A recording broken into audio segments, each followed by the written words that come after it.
13 al 17. Disculpad que hemos tenido un cambio y ahora nos estamos reajustando. Ahora sí.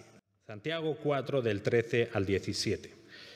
Oíd ahora los que decís: hoy o mañana iremos a tal o cual ciudad y pasaremos allá un año, haremos negocio y tendremos ganancia.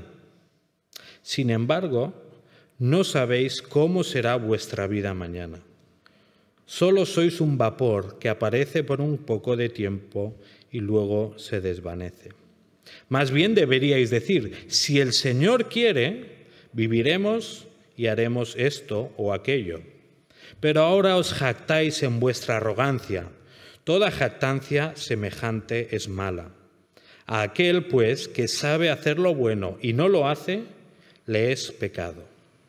Señor, te rogamos ahora que nos ayudes a acercarnos con temor y temblor a tu palabra y que nos ayudes a entender cuál es la relevancia que tiene para nuestro día a día y que nos ayudes, Señor, a verte de una forma más clara a través de ella. Te rogamos ahora por Rafi para que tú la dirijas en este tiempo. En el nombre de Jesús te lo pedimos. Amén. Mal echa sus cuentas quien con Dios no cuenta. Tiempos atrás se repetía al final o al principio de una frase como un estribillo: si Dios quiere, la expresión si Dios quiere. Pero el mes pasado salía una noticia en televisión que me llamó la atención. Un hombre que había vivido 100 días en su casa con un corazón artificial de titanio mientras esperaba un trasplante. Y también a la semana siguiente salió otra noticia que una mujer había conseguido, parapléjica, había conseguido hablar en tiempo real tras 20 años de silencio conectada a un ordenador. Aquí una placa y ella y su voz se oía en el ordenador. Entonces, el aumento de la ciencia y la tecnología ha contribuido a que, por supuesto, la comunidad científica, pero la sociedad en general se viva con la ilusión de ser autosuficientes. La dependencia de una autoridad que guía las decisiones morales o existenciales se ha vuelto menos común y en algunos motivos es caso de burla. No es de extrañar que la vieja frase «si Dios quiere» haya quedado un poco obsoleta. La frase «si Dios quiere» ha quedado obsoleta. Pero esto en principio podría parecer algo malo, pero es bueno para nosotros porque así nos permite usarla con todo el sentido que tiene la palabra. ¿Qué significa decir «si Dios quiere»? Por un lado, el reconocimiento de que Dios no solo ha creado este universo tan vasto, sino que lo rige y lo sustenta. Otra cosa es lo que el ser humano hace con lo que descubre. Por lo tanto, decir «si Dios quiere» también significa no solo que Dios ha creado y rige el universo, sino el lugar que ocupamos como individuos en este universo lleno de belleza, pero también lleno de fuerzas que no siempre son controlables por el ser humano. Vamos a pasar a considerar el pasaje que hemos leído, donde creo que encontramos 3 principios para vivir en dependencia de Dios. Primer principio: ser conscientes de la incertidumbre de la vida. Aunque no hay una mención directa en el texto, los comentaristas indican que posiblemente había personas entre aquellos que fueron dispersados tras la persecución y la muerte de Esteban, que eran comerciantes y entonces se dedicaron a comerciar en los nuevos lugares donde se asentaron.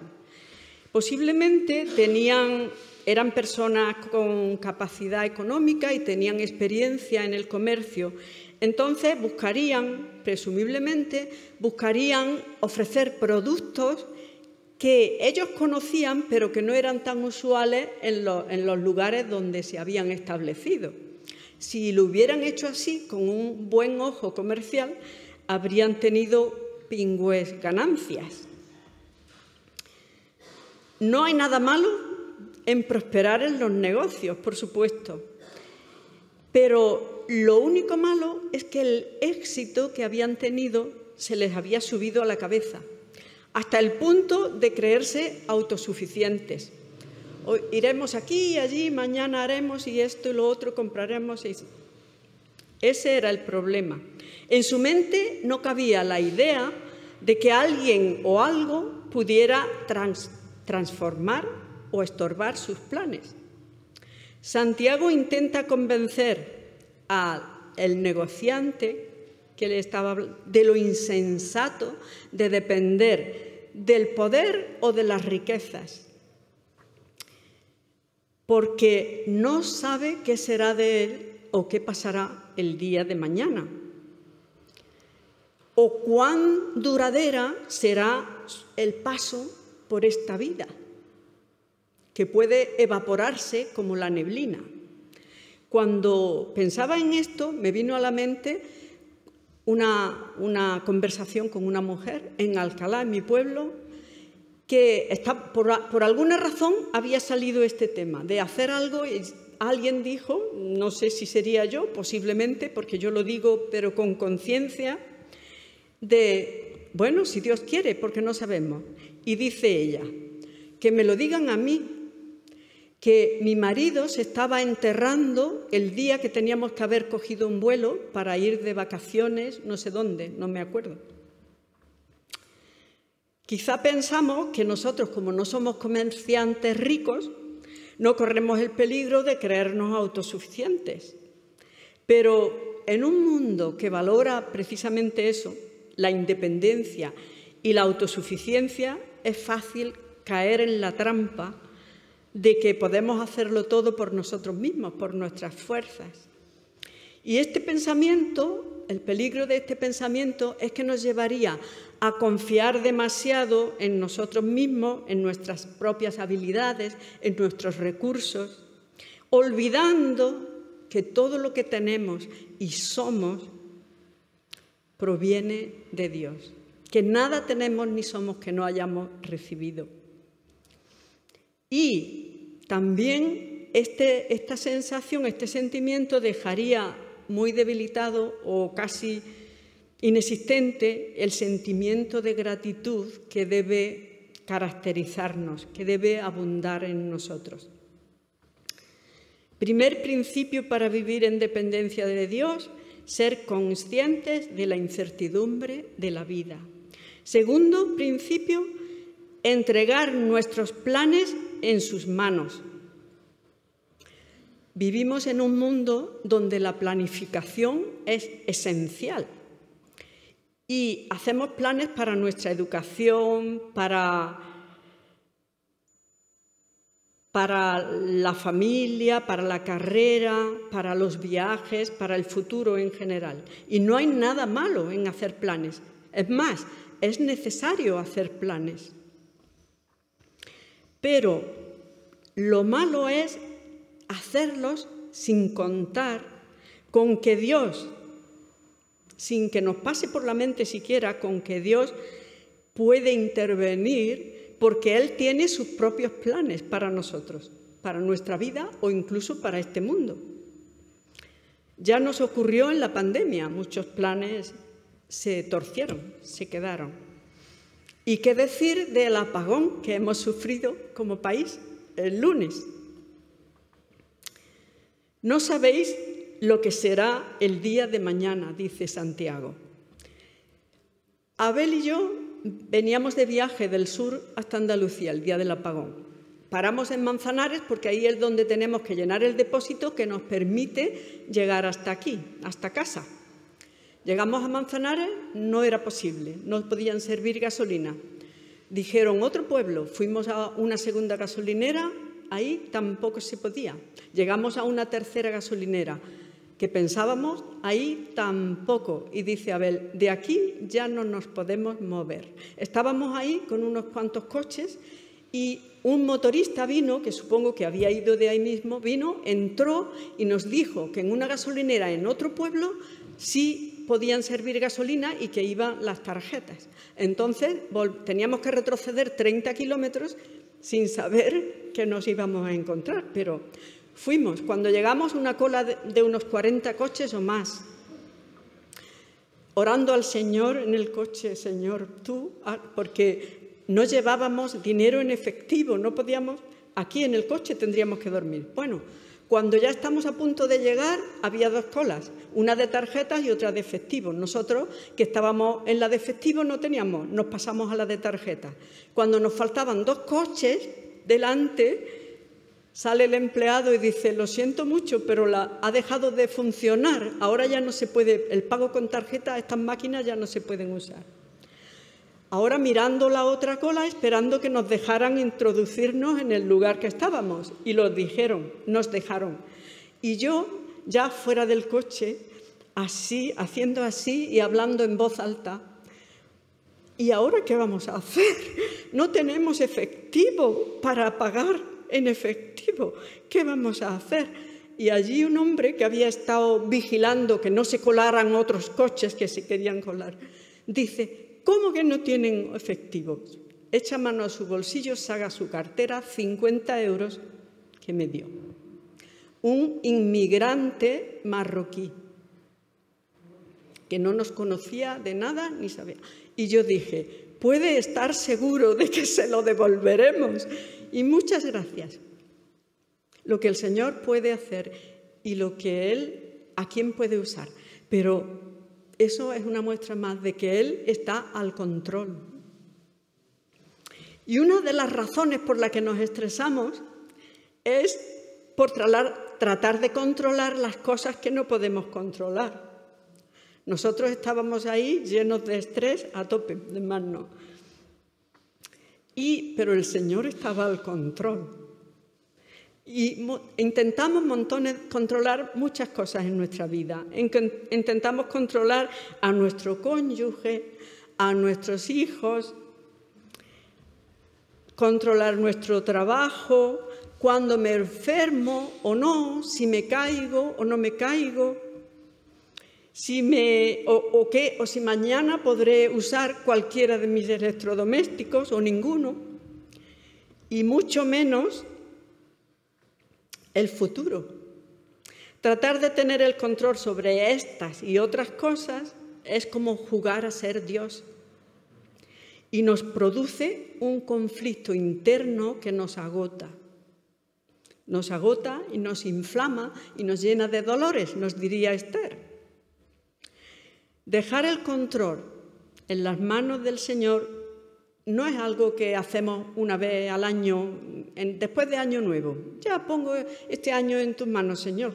No, es algo que tenemos que hacer cada día, de manera consciente, cuando nos levantamos. Señor, poner ese día y nuestros planes en las manos del Señor y estar dispuestos a aceptar que Él los cambie o que lo haga a su manera.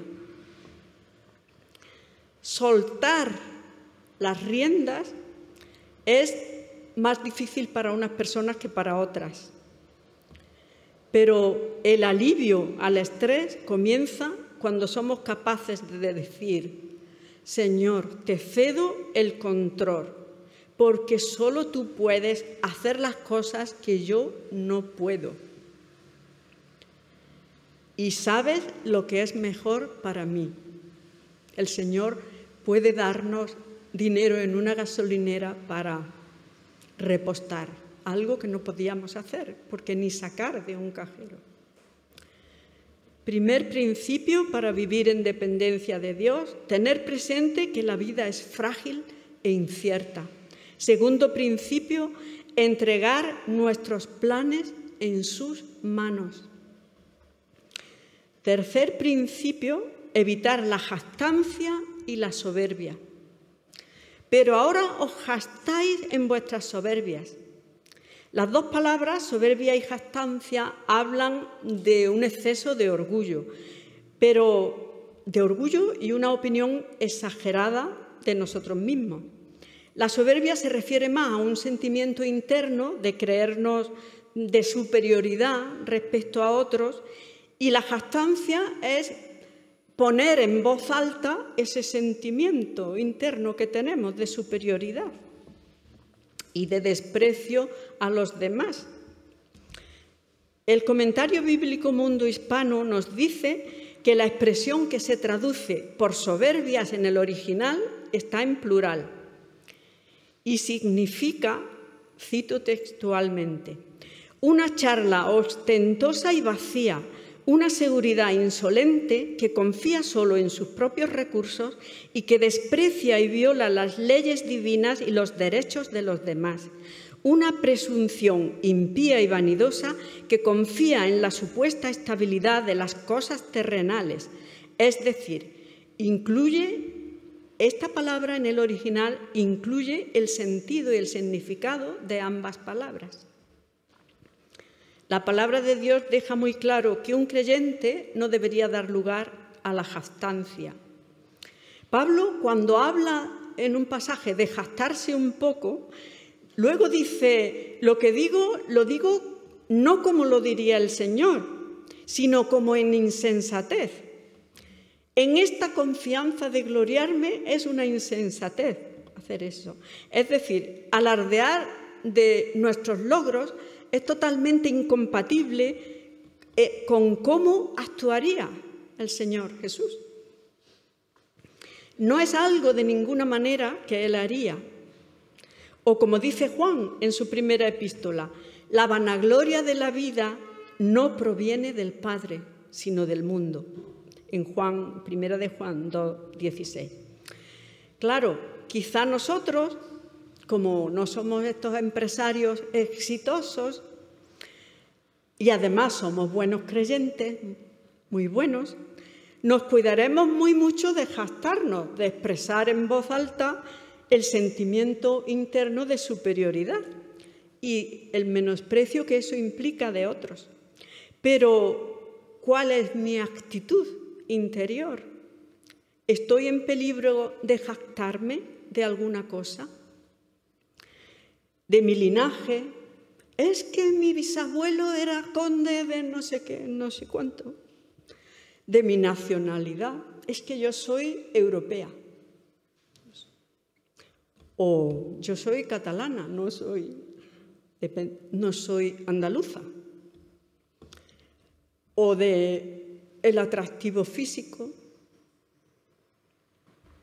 o de posesiones materiales, de logros comerciales, culturales, científicos, artísticos, de títulos, ya sean religiosos o laicos, o de tener más virtudes o más integridad moral que otros, de ser más fiel al Señor. Podemos interiormente estar pecando de soberbia de alguna cosa o de otra que no he pensado. La conclusión de Santiago es obvia. Toda jactancia de esta clase es pecaminosa. Por tanto, al que sabe hacer lo bueno y no lo hace, eso le es pecado. Versículo 17.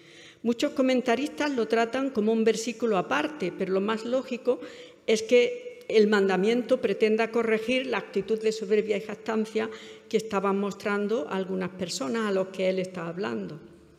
Según Pablo, hay dos cosas en las que podemos jactarnos. Nuestras debilidades, porque esas dan paso al poder de Dios, y en la cruz de Cristo, porque en su muerte hemos alcanzado la salvación y junto con su resurrección constituyen la base de nuestra fe. Conclusión. Hemos hablado de 3 principios que nos ayudan a vivir en dependencia de Dios. Ser conscientes de la incertidumbre de la vida. Santiago nos habla de la insensatez, de depender de nuestros logros o de nuestras riquezas o de nuestro poder. La autosuficiencia y la jactancia nos alejan de la dependencia de Dios y nos llevan a una vida centrada en nosotros mismos en lugar de en Él. Segundo principio, entregar nuestros planes en sus manos.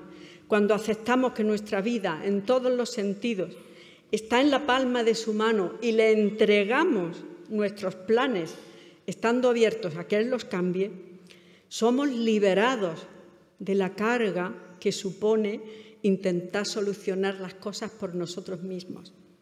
Encomienda al Señor tu camino y confía en Él y Él hará. Salmo 37, 5. Tercer principio, evitar la jactancia y la soberbia.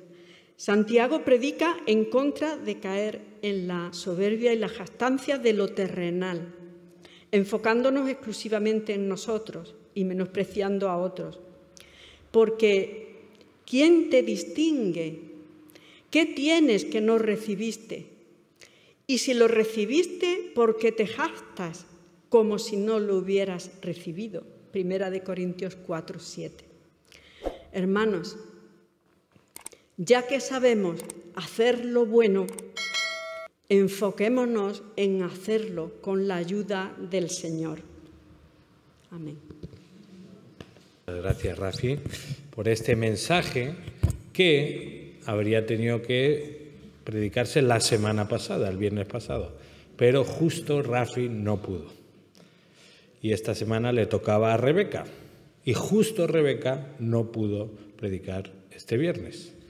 Yo creo que después de lo que vivimos el lunes hemos podido entender y aplicar mucho mejor esta palabra. Así que vemos cómo el Señor ha dejado a un país entero, o más de uno, sin luz, solo para que nosotros entendamos mejor lo que dice su palabra. Entonces ahora vamos a responder en oración a lo que el Señor nos está diciendo a nuestras propias vidas y vamos a libremente orar en respuesta.